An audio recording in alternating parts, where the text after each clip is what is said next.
This is SleepyNirvana, and this is a guided sleep meditation for anxious nights.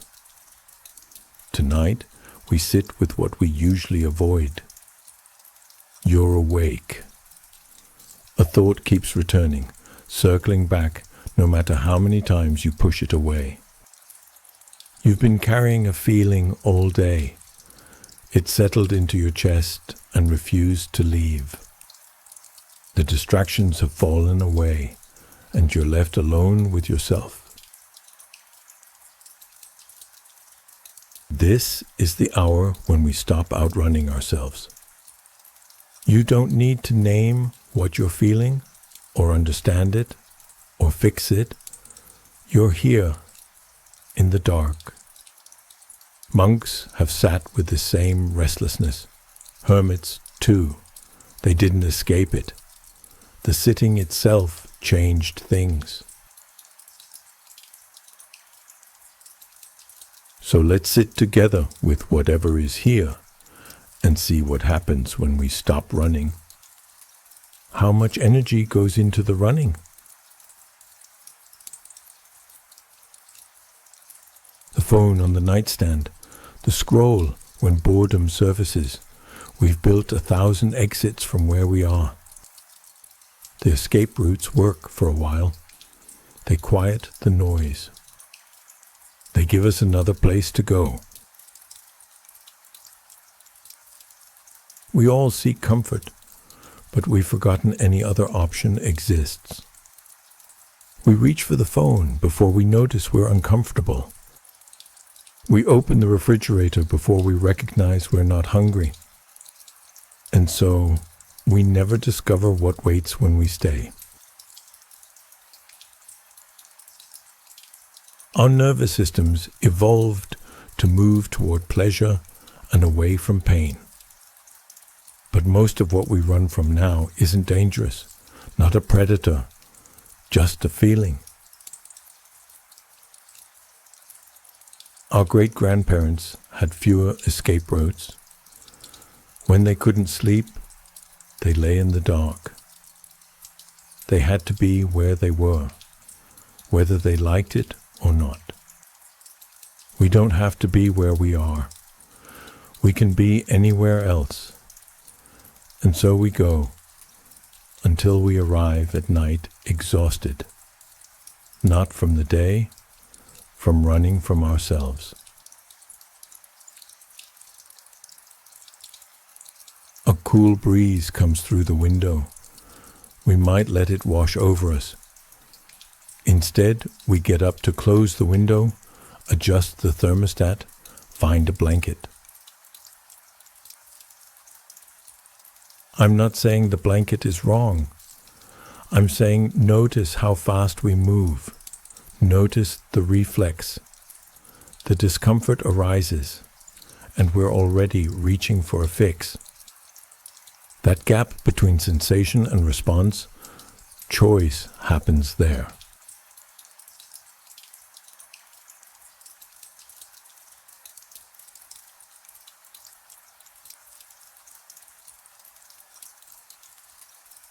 So what are we running from?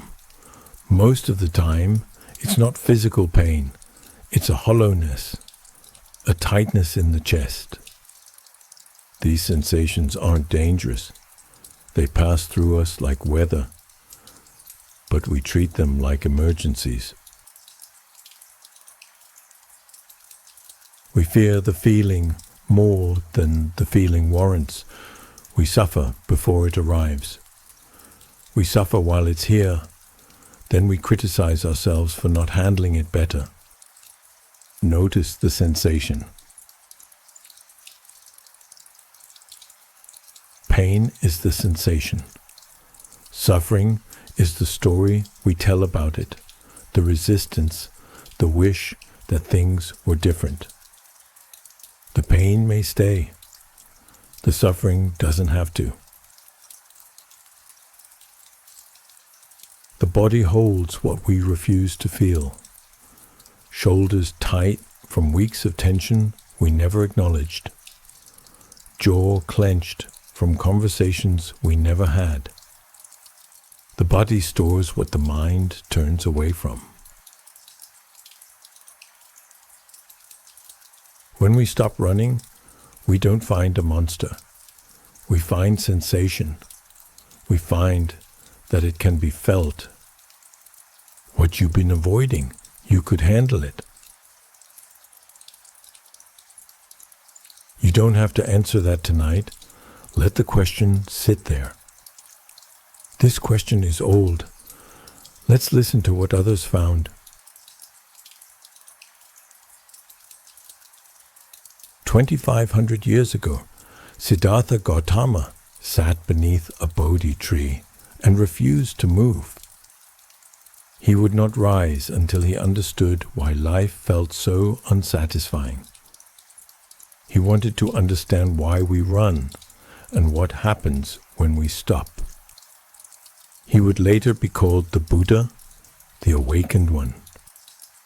But before the title and the teachings and the centuries of tradition, he was a man sitting with his discomfort, refusing to look away. He found that life carries a quality of unsatisfactoriness. Even when things go well, a subtle wrongness remains. The Pali word is dukkha. Pleasure fades and leaves us wanting more. We get what we want and start wanting something else. He didn't say this was a problem to solve. He said it was a truth to understand. We suffer because we resist difficulty. We cling to pleasure and try to make it permanent. We push away pain. We argue with reality, insist it should be different than it is. Pain may be inevitable. How we meet pain is not. When you stop fighting what is, the circumstance stays. But you are no longer at war with it.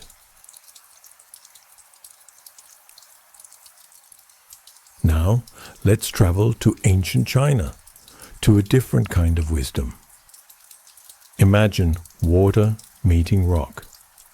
See how it doesn't push or fight. It flows around. Given enough time, it shapes the stone. Lao Tzu, the old sage of Taoism, observed a paradox. The softest thing overcomes the hardest. Water wears away stone. Grass bends in the wind and survives while rigid trees snap. Wu Wei, non-forcing. Water is powerful. It carves canyons and moves ships. But it never struggles against its own nature. It never tries to flow uphill. You've noticed this. The nights you fight hardest for sleep are the nights it refuses to come. The more you push against anxiety, the louder it gets. The harder you try to stop thinking, the more thoughts multiply.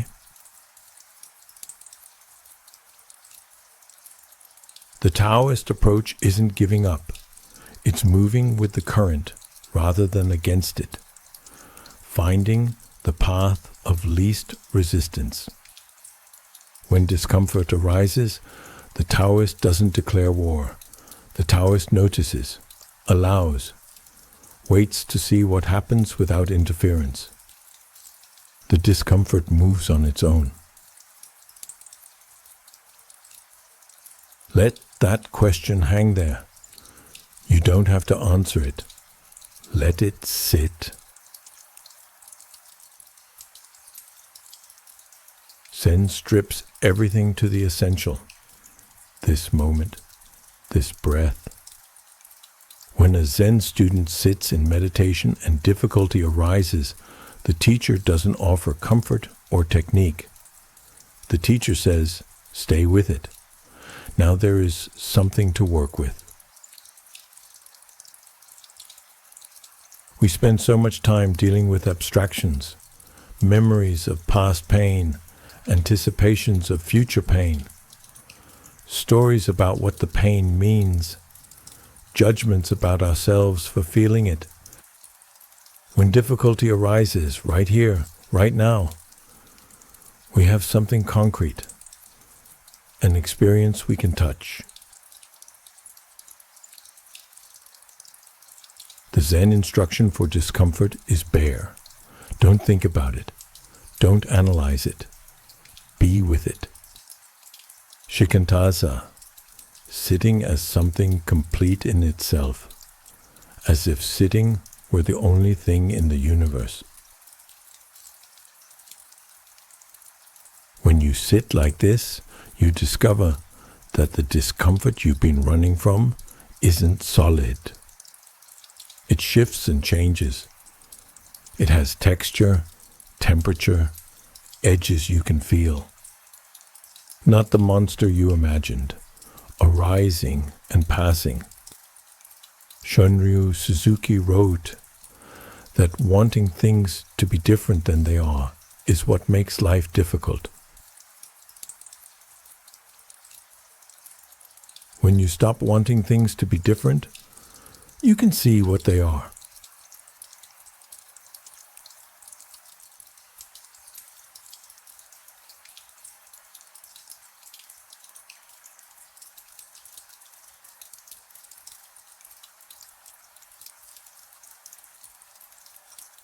Let these be invitations to experiment, gently. If difficulty arises while you're listening, that's the practice showing up. We imagine meditation as peaceful, people sitting calmly, faces relaxed, minds quiet. Sometimes it is like that. And sometimes, the moment we stop distracting ourselves, everything we've been avoiding comes rushing in.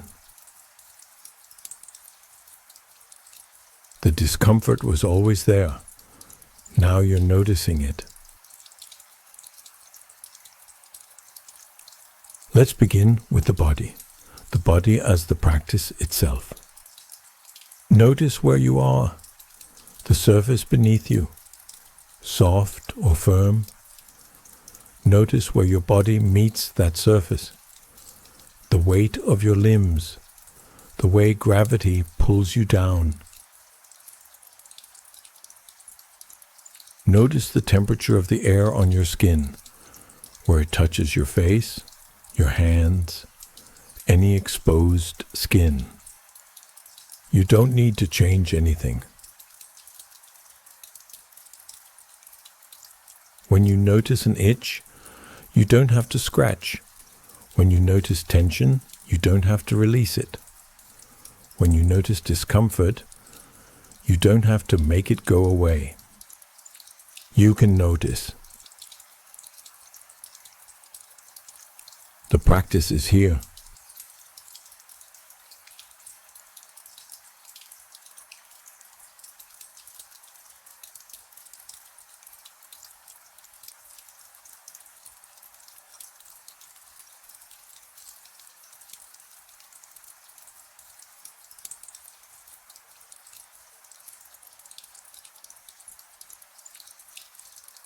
Now, gently, notice if there's any discomfort present, physical or emotional.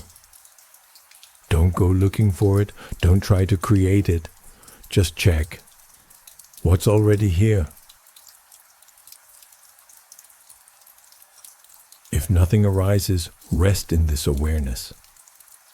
But if discomfort does show itself, turn toward it. Meet it. Where is it? Can you locate it in the body? The chest, maybe? The stomach? Throat or head? Does it have edges? Or does it fade out gradually, blending into the surrounding space? Is it constant? Or does it shift and pulse?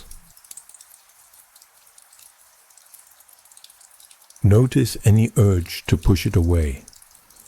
That urge deserves attention too. You don't have to act on it or resist it.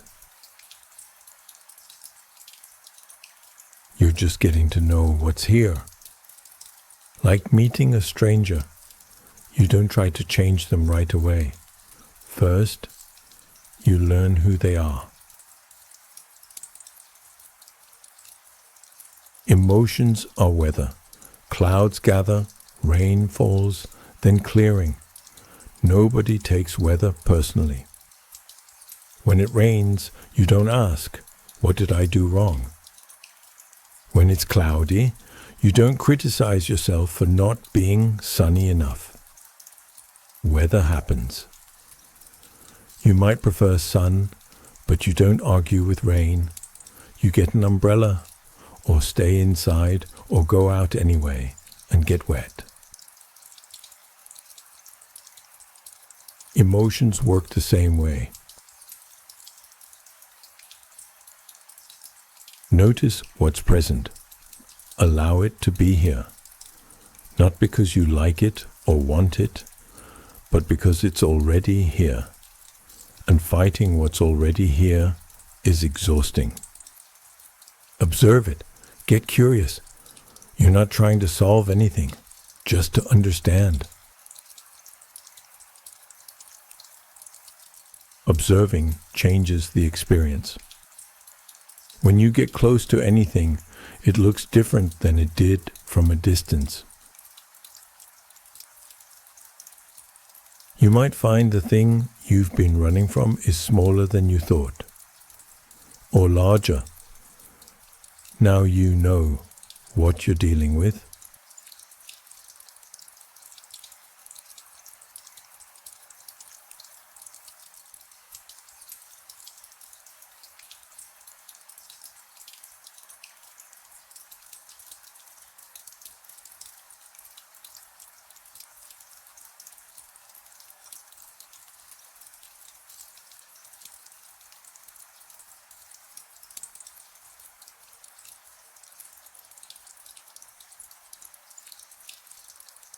The breath is always here. You don't have to control it. Let it breathe itself. It's been doing this your whole life without your supervision. It doesn't need your help. Air coming in, air going out. That slight pause between. Let the breath be a companion, not an escape. We're not breathing to distract ourselves from difficulty. We're breathing with the difficulty, alongside it. If there's discomfort, imagine breathing into that area, bringing presence, saying, "I'm here with you." On the exhale, allow softening, or don't. Either way is enough. In and out. The rhythm reminds us that everything moves, nothing stays. Another breath will come, another moment after this one. Even intense emotion has gaps. Waves of feeling rise and fall, and between them, quiet. Thoughts come and go, and between them, spaces. The breath stays steady through all of it. You don't have to feel better. Just keep breathing.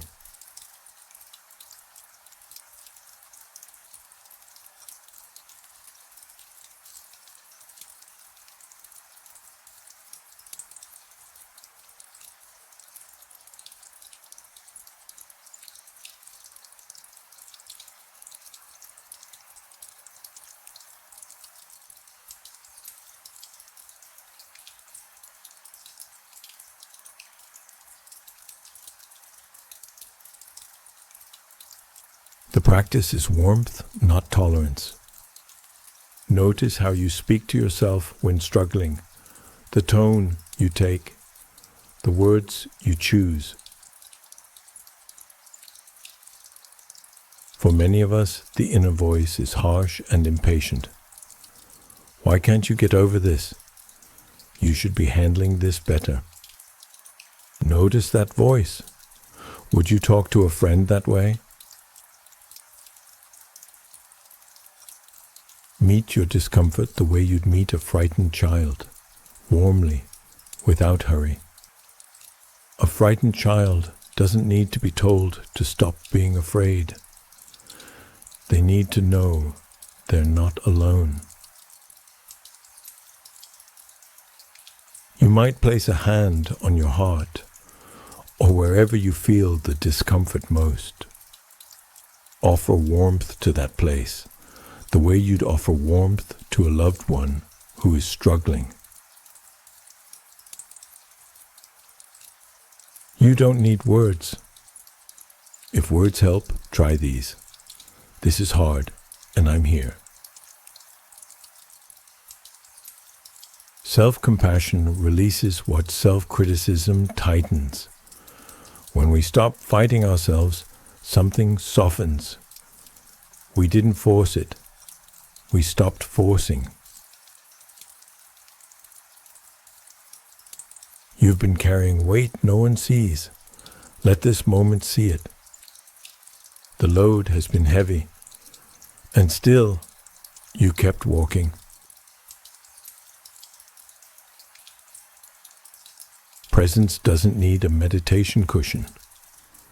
It fits in the pause before answering an email, in the breath before responding to criticism, in the moment you notice tension and let it be. The first sip of coffee when it's the right temperature, warm water on tired muscles, the brief silence between tasks. We walk past these all day. We're already reaching for the next thing before we've finished with what's here. Noticing ease isn't escape from discomfort. When we practice attention during pleasant moments, we strengthen the same attention we'll need when things get hard.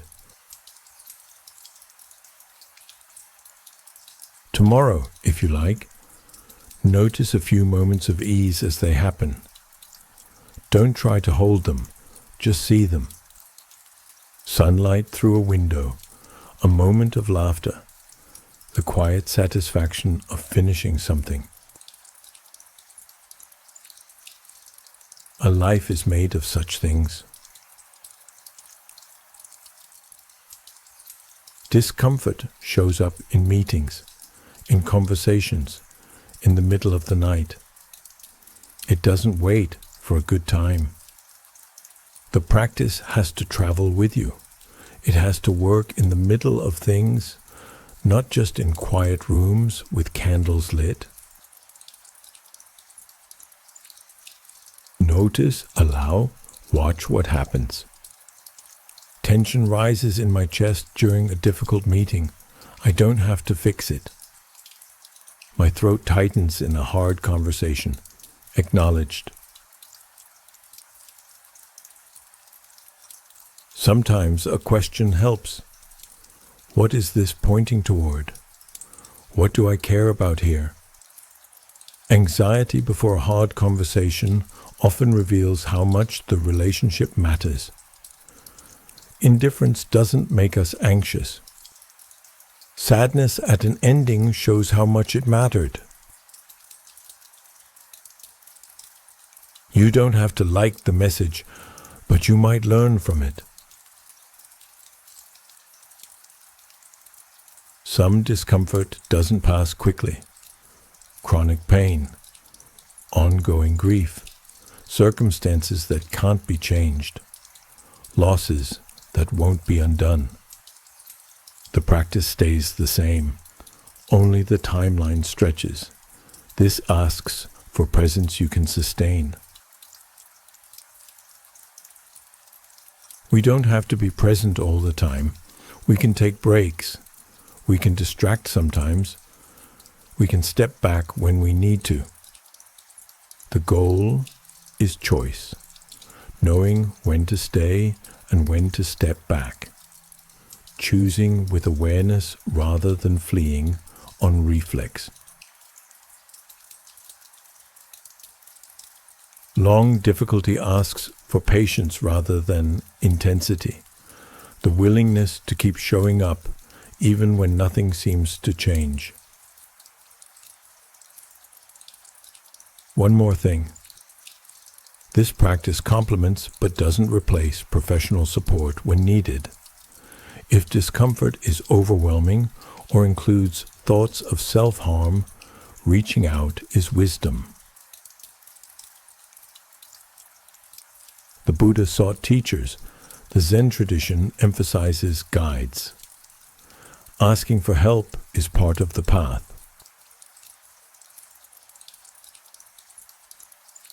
Let yourself settle. You're here. Notice the body, its weight, its temperature, where it touches the surface beneath you. No need to adjust anything. The eyes can be closed or softly open, whatever feels right. The jaw can soften. You might not have realized it was tight until you let it release. The shoulders can drop. You don't have to do this well.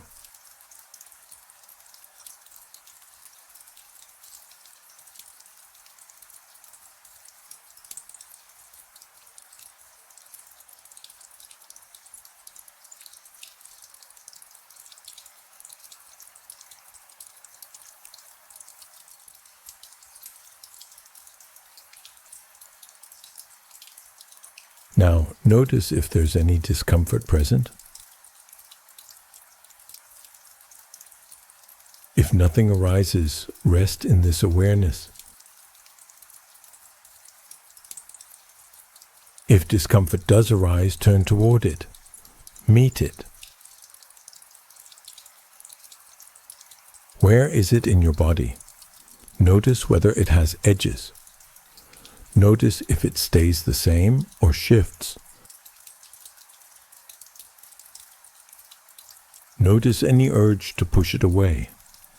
That urge is worth noticing too. Meeting what's already here.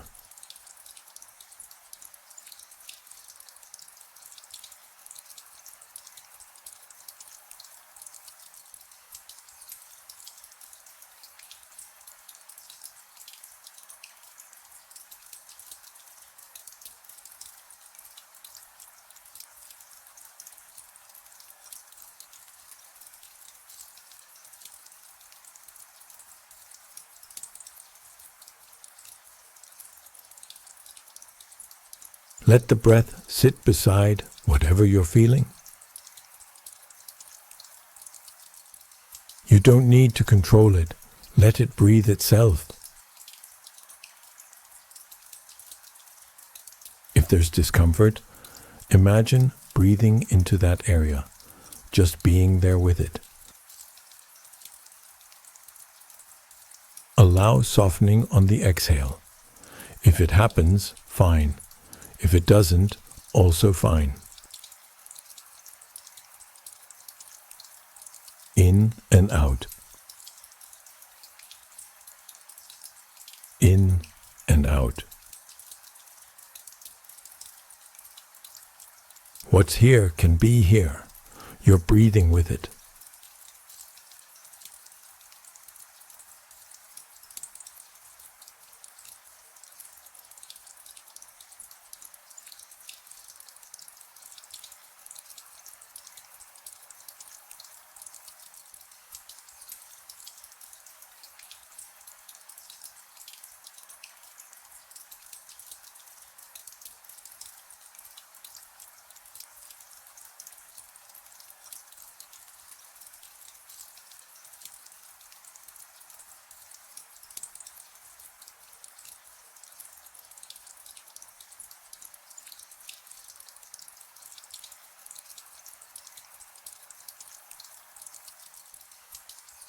You might place a hand on your heart or on the place that aches. Give warmth to that place, the way you would to a loved one who is struggling. You don't need words. If words help, this is hard. I'm here. I'm not leaving. You've been carrying this. Let this moment acknowledge that.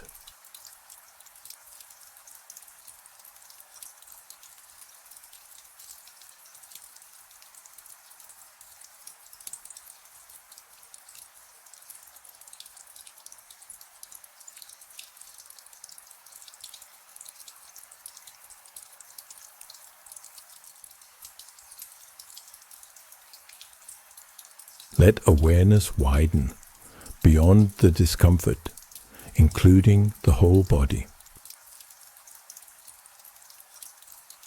The whole room, the whole night. The discomfort is still here, but held in a larger space, a drop of dye in an ocean, present but spreading thin. Rest in this wider awareness. Nothing to do, nowhere else to be.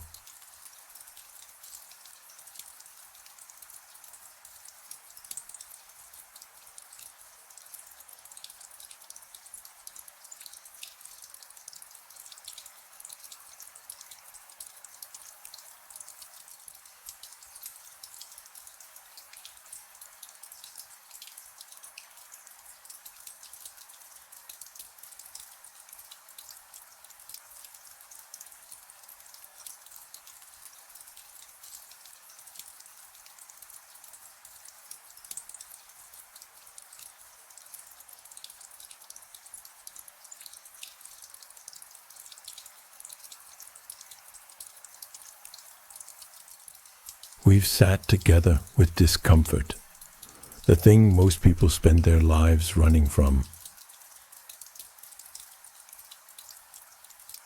The old teachers weren't giving techniques. They were pointing to what's already true. Awareness is spacious enough to hold whatever comes.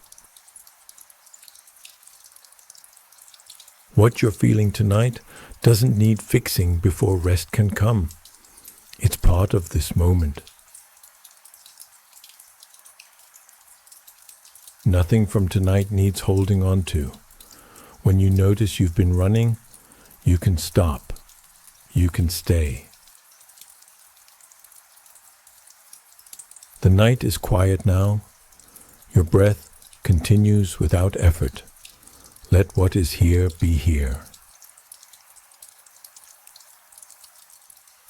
Nothing to fix, nothing to figure out. You're here.